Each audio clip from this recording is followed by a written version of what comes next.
La vie de chacun de ces trois enfants en elle seule est une histoire. Et nous allons prendre le dernier des enfants, Momori. Momori, à son tour, a eu 4 fils. Tiamogoba, Molo, Sumiri, Sumiri Soro. La vie de chacun de ces 4 enfants en lui seul est toute une histoire. Nous allons parler des 2 premiers, Tiamogoba et Molo. Nos anciens étaient des hommes sages. Nos anciens, quand ils avaient des enfants, ils s'arrangeaient à ce que chaque enfant ait une particularité pour obliger les enfants à travailler ensemble.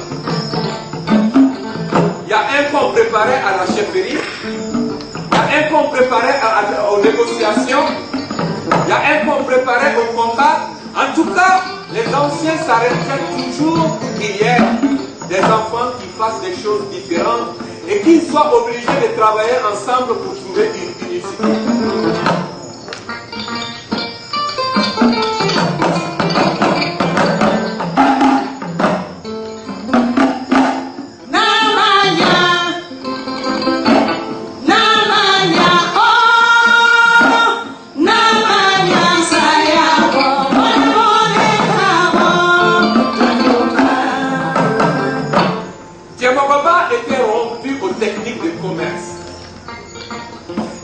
Dans ce temps-là, il y avait beaucoup d'or à Sian. Tiamoroba prenait donc l'or à Sian, à dos d'âne, à pied. Ils allaient jusque sur les côtes, vers l'actuel Ghana. Ils changeaient cet or-là contre du sel, de la cola et bien d'autres marchandises qu'ils revenaient vendre à Sian.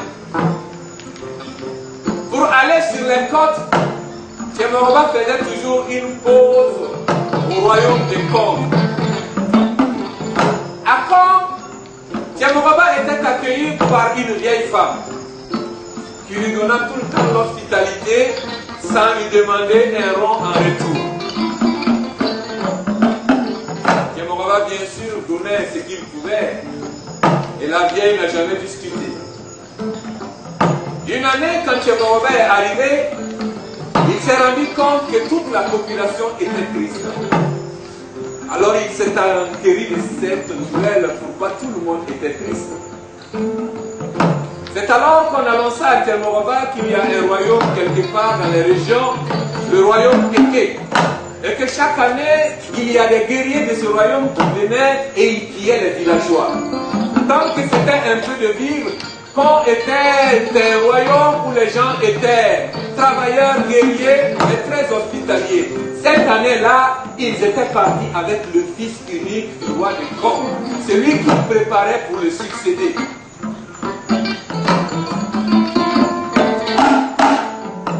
Tiamoroba a donc dit au roi du Kong de se patienter, de lui permettre d'arriver à Sian. À son retour, il ira chercher le prince du royaume Kong. Tiamoroba est arrivé à Sian. Il s'est préparé. Il a pris un sac qu'il a rempli de feuilles de maïs. Il a pris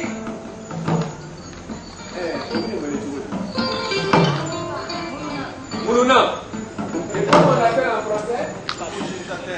Il a pris l'homogénisateur et il a rempli son sac avec les feuilles de maïs. Il est retourné à Kong. Quand on a annoncé l'arrivée de Tiamoroba à Kong, la population est sortie pour l'accueillir. Quelle fut la surprise du roi de constater que Tiamoroba était seul et surtout il n'avait pas d'armes. Il dit, mais comment tu pourras me ramener mon fils si tu n'as pas d'armes derrière, si tu n'as rien? Tiamoroba lui a dit, je t'ai promis d'aller chercher ton fils. Je ne t'ai pas dit que j'irai combattre pour te ramener ton fils. C'est donc muni de son... Vous voyez que vous ne suivez pas l'histoire. C'est C'est donc suivi de son. Voilà, les deux marches et les feuilles de maïs qu'il a entrepris sa longue marche à la recherche du prince du royaume. Dans chaque village que Tiamoroba arrivait, il criait réparateur de calebasses, réparateur de calebasses. Là, on peut le vérifier. Toutes les femmes qui sont dans la salle peuvent témoigner. Toutes les femmes ont quelque part une vieille calebasse cassée dont elles ne veulent pas se séparer. Donc, il avait marché.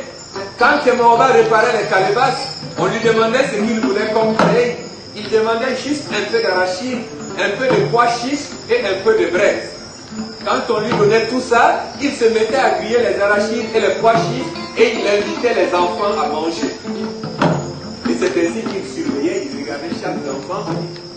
Parce que les habitants de Kom ont un signe particulier. Toutes les ethnies l'avaient, mais pour eux, c'est voilà, 3 griffes comme ça. C'est ainsi que de pas en pas, Tiamoroba est arrivé dans un village où il a trouvé le prince du royaume de Kom. Avec la complicité des grands chasseurs de ce royaume-là, il a pu ramener le prince au royaume de Kom. Le roi Kom était très très content. Alors il a demandé à Tiamoroba ce qu'il voulait comme récompense. Tiamoroba lui a dit, depuis que je traverse le royaume de Kom, personne ne m'a jamais arrêté pour me dire d'où je viens. On m'a toujours accueilli comme un fils d'ici. Je ne peux rien demander, je n'ai fait que mon devoir. Le roi du royaume de Kom a insisté. Je vais forcément t'offrir quelque chose. Dis-moi tout ce que tu veux.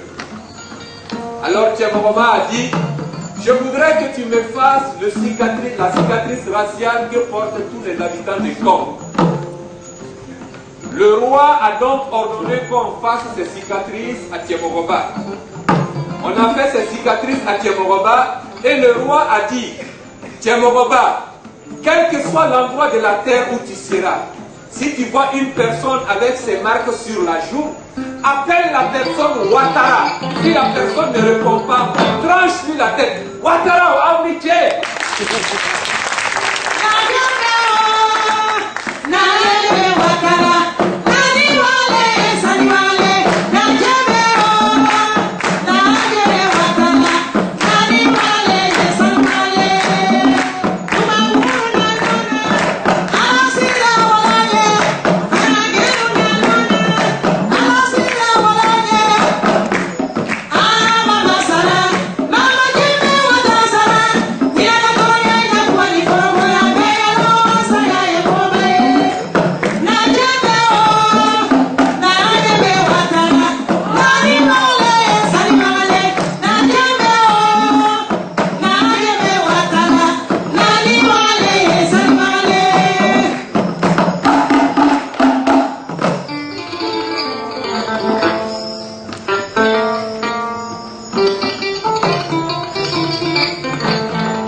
Il a donc dit au roi du royaume de Kom, je retourne à Sian.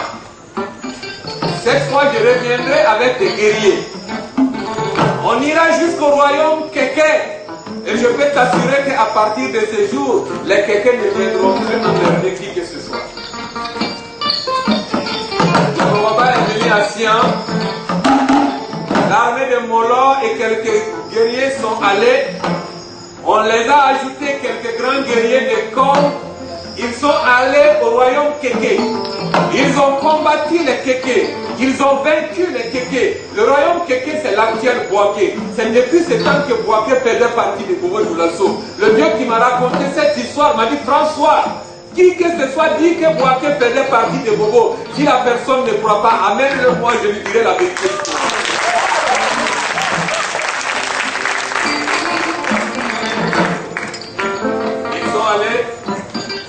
Ils ont gagné. Avant, quand tu gagnais la guerre, il fallait ramener la preuve de ta victoire. Ils ont donc coupé la tête du roi Keke. Ils ont pris son fauteuil tout en or et ils sont revenus au royaume de Kom avec tout ça. Tiamoroba et tous les combattants ont voulu donner tout ça au roi de Kom. Le roi de Kom a refusé.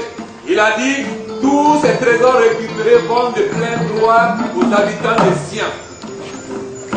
C'est donc tous les combattants du royaume de Congo qui ont accompagné l'armée de Sian jusqu'à Konsa. Ils ont donc offert le fauteuil tout en or au roi de Konsa. Le roi s'est assis dans le fauteuil. Il a dit, vous m'avez fait asseoir dans un fauteuil en or.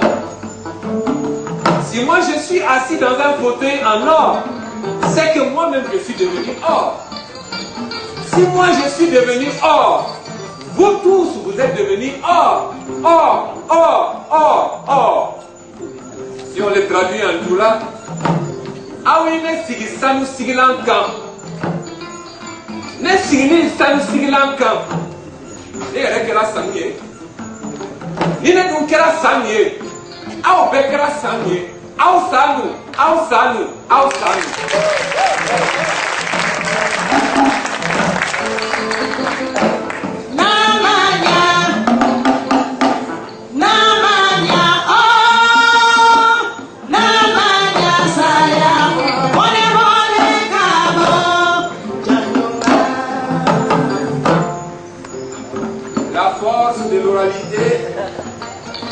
C'est la diversité dans sa précision. Une autre version de cette histoire dit que quand Molo Sanou est revenu avec les combattants de Congo, on les a installés de l'autre côté de la rive. En ce moment, les gens vivaient par famille et ils vivaient dans une grande case qu'on appelait Bougou. On les a donc installés, on a construit le Bougou des gens de Congo. Quand Molo Sanou voulait aller les rendre visite, pour qu'on fasse la précision de derrière la rive, Molo disait Mita Kongougou Kaofe. Et c'est ainsi qu'est né le quartier Kongougou. Ah.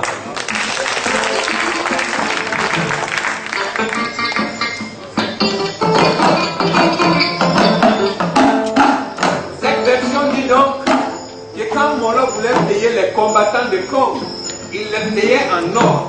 Les combattants de Congo appelaient donc Molo Sanou Molo. Molo Sanou. Et c'est ainsi que toute la descendance de Molo a porté le nom Sanou, qui veut dire or.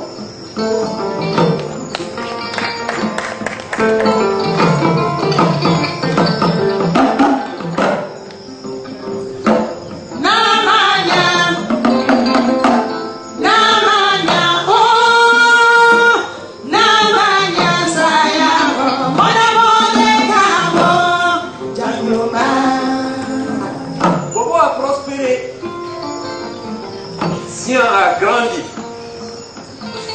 jusque dans les temps modernes. On raconte que le vrai Tounouma, le village Tounouma, était situé entre l'actuel commissariat central de police et l'actuelle mairie centrale. C'est le déguerpissement à l'arrivée du colon pour faire les choses, on les a amenés de l'autre côté où il y a le Tounouma actuel. On dit qu'une partie de cette population s'est retrouvée à Kunima. En fait, avant, Kunima partait des falaises du Gafra jusque sur la lignée du camp militaire. Tout le camp militaire faisait partie de Kunima. Et c'était un endroit où il y avait énormément d'herbes et énormément d'arbres.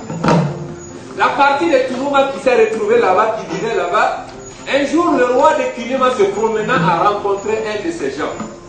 Il lui dit, mais qu'est-ce que vous faites dans la forêt comme ça? Pourquoi vous venez ici comme ça? Et le gars lui a dit, Amboloma Kote, ce n'est pas de notre ressort, et c'est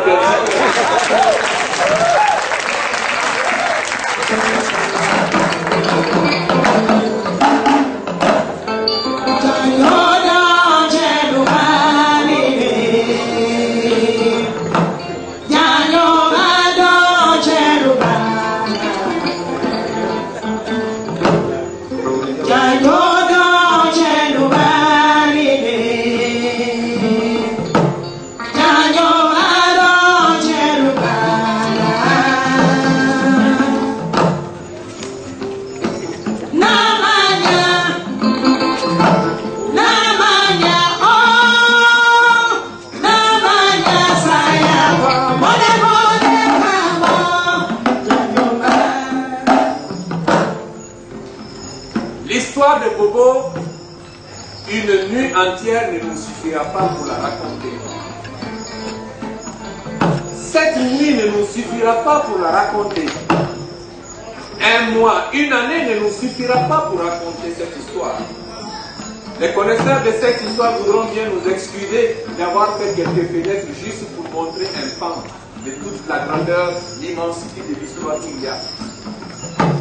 On dit, une partie de l'histoire dit que depuis bien longtemps, un lien ancestral existe entre les habitants de Sikasso et les habitants de Sian.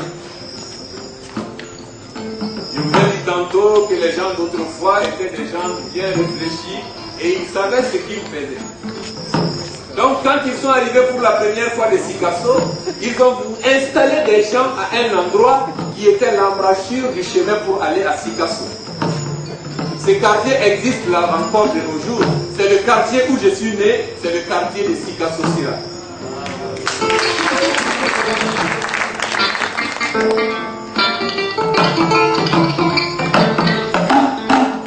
D'ailleurs, je suis très ému ce soir. Parce que la femme qui a souffert 9 mois pour me porter dans son ventre et qui a souffert pendant des mois pour me voir faire mes premiers pas, qui a souffert pendant des années pour faire de moi l'homme que je suis aujourd'hui est dans la salle. Madame Bamba Fatmata Koulibaly Inchou.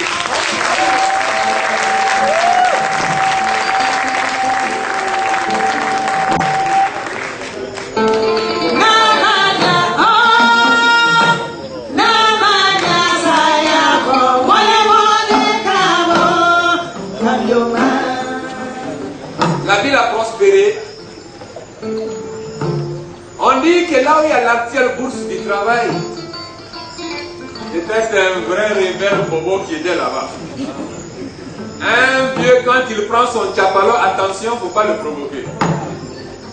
On a déguerpi les gens, lui il a refusé, il a dit je ne bouge pas, je reste ici. Comme les gens respectaient les gens avant, on l'a laissé là-bas, on ne l'a pas forcé. On m'a raconté que c'est dans les années 50, à partir de 53, je crois qu'il est décédé. Et c'est seulement après son décès qu'on a cassé la maison et on a construit la grande maison qui fait office de bourse du travail. C'est pas pour rien que c'est les gars qui sont dedans, ils ne sont pas faciles. Hein? Un big up à tous les gens qui luttent pour l'honneur et la survie des travailleurs.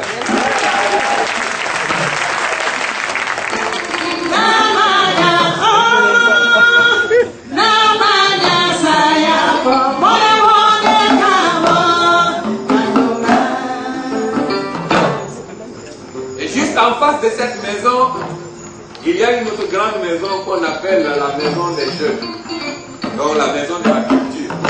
C'est à cet endroit qu'il y avait le boucher, il y avait les vendeuses de tomates, il y avait les vendeurs de haricots, donc il y avait le marché. Où il y a marché, il y a discussion, il y a critique, il y a négociation et tout. C'est pas pour rien que les artistes sont très inspirés dans cette maison. Un méga big up à tous les artistes de Bobo.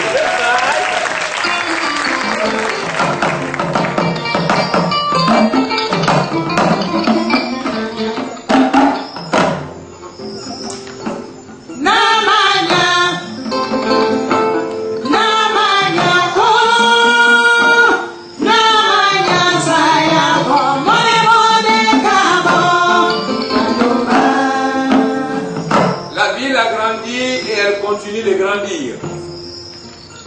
Il y a eu les quartiers plus récents. Ouézenville, Ouézen c'est le nom du blanc qui a supervisé le lotissement. Pour le rendre hommage, il paraît que c'était quelqu'un de bien. On l'a appelé Ouézenville. Akarville, c'est M.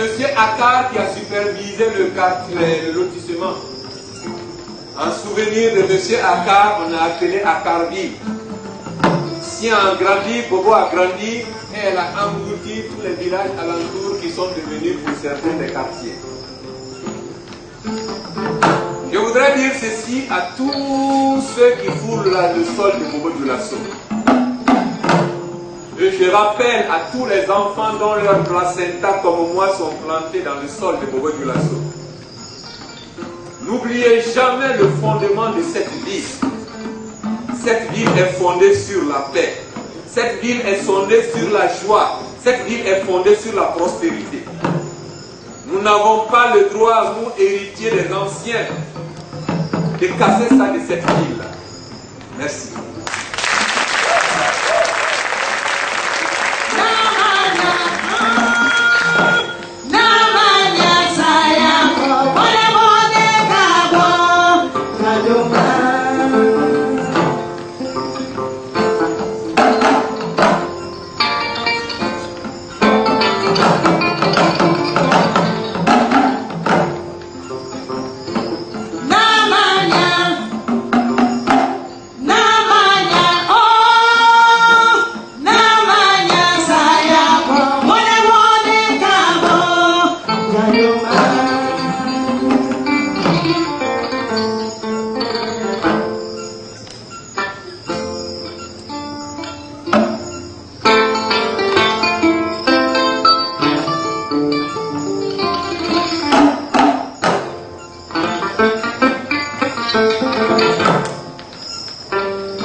Et on dit que celui qui a la parole doit avoir de temps en temps pitié des oreilles qui l'écoutent.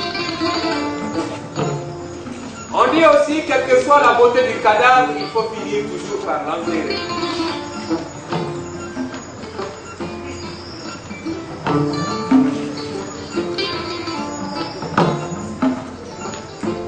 Noble gens, nous n'allons pas finir ce moment de causerie sans rendre hommage à un grand homme qui a beaucoup fait pour cette définition. Je vais parler de l'imam Sakidi. Il y en a qui disent qu'il est Traoré, il y en a qui disent qu'il est Sanou. C'est encore une des précisions dans la diversité de l'oralité.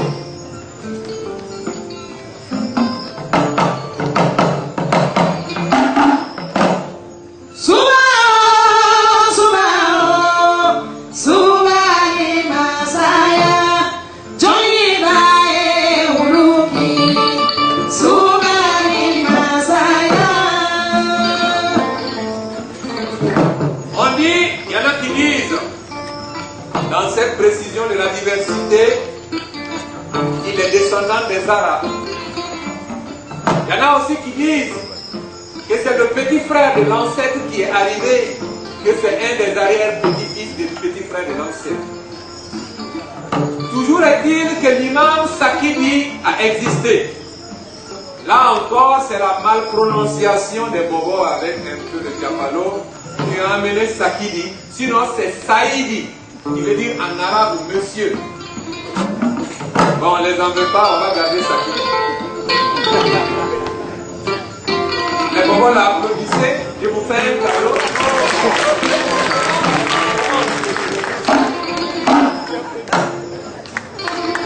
On va parler de ces grands hommes, parce qu'il y a eu des grands hommes de l'histoire. Il y a eu des grands hommes dans l'histoire. Il y a des grands hommes qui ont fait l'histoire. Et l'imam Sakidi fait partie de ceux-là. Je ne dis pas que c'est le plus grand. Je ne dis pas qu'il en a fait plus. Mais c'est la partie qu'on a choisi de vous raconter aujourd'hui. On dit que l'imam Sakidi, le grand combattant Thiebao Traoré et le super grand combattant Almani Salmouri ont fait leur apprentissage coranique chez le même maître à Dia. Dia qui est une ville située entre le Mali et la Guinée. On dit qu'ils ont été tous les trois des élèves assidus. On dit qu'à la fin de leur formation, comme cela est de coutume, le maître appelle les élèves un à un et il leur demande quelle bénédiction particulière ils veulent. Samori, qui était le plus ancien, est rentré en premier. Il a demandé au maître coranique de lui faire une bénédiction pour qu'il soit un combattant, un guerrier tellement puissant que le monde entier parle de lui. Il a eu sa bénédiction.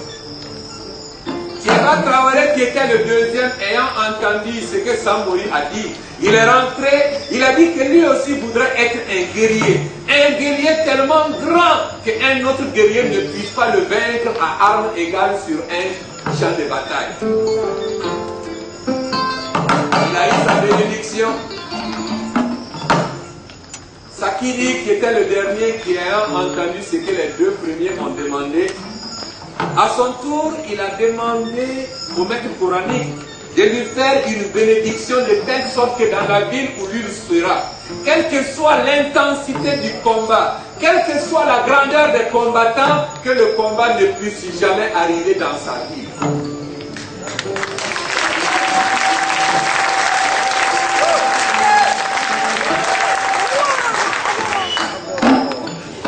Il a eu sa bénédiction.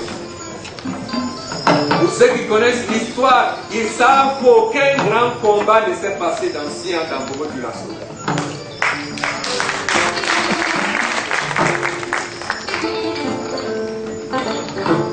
L'histoire a des soubresauts. Il faut raconter l'histoire. Il y a eu des enfants de grands guerriers qui ont été des vauriens. Il y a eu des enfants de vauriens qui ont été des grands types qui ont fait quelque chose de bien.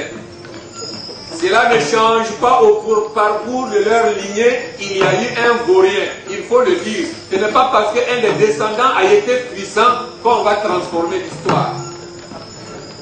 Je ne dis pas que dans notre histoire ça s'est passé. Mais on dit que la mort de l'imam Sakidi a été exceptionnelle. L'imam Sakidi avait rêvé que des albinos aux cheveux longs viendraient pour coloniser Sia. Il avait vu en rêve que l'artillerie des albinos aux cheveux longs était tellement puissante qu'il ne fallait pas que Sia rentre en combat avec eux. Ce jour-là, quand il s'est levé très tôt le matin, il est allé voir le chef coutumier, il lui a dit: ce que je vous avais dit dans mon rêve, les albinos aux cheveux longs ne sont pas loin. Je voudrais un cheval blanc, je voudrais un foulard blanc, je voudrais un coq blanc. Je vais à la rencontre des albinos aux cheveux longs pour signer le pacte de paix.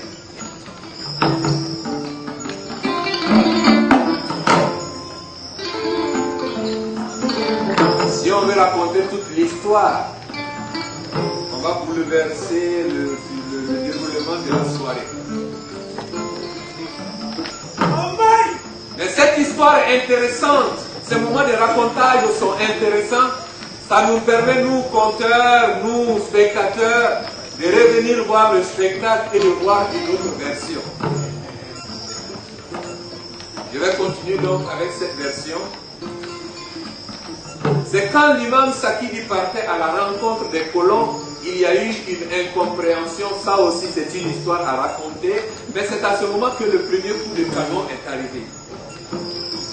Quand c'est tombé dans Sia Bouli, les bobos là n'avaient jamais entendu ça. Hein?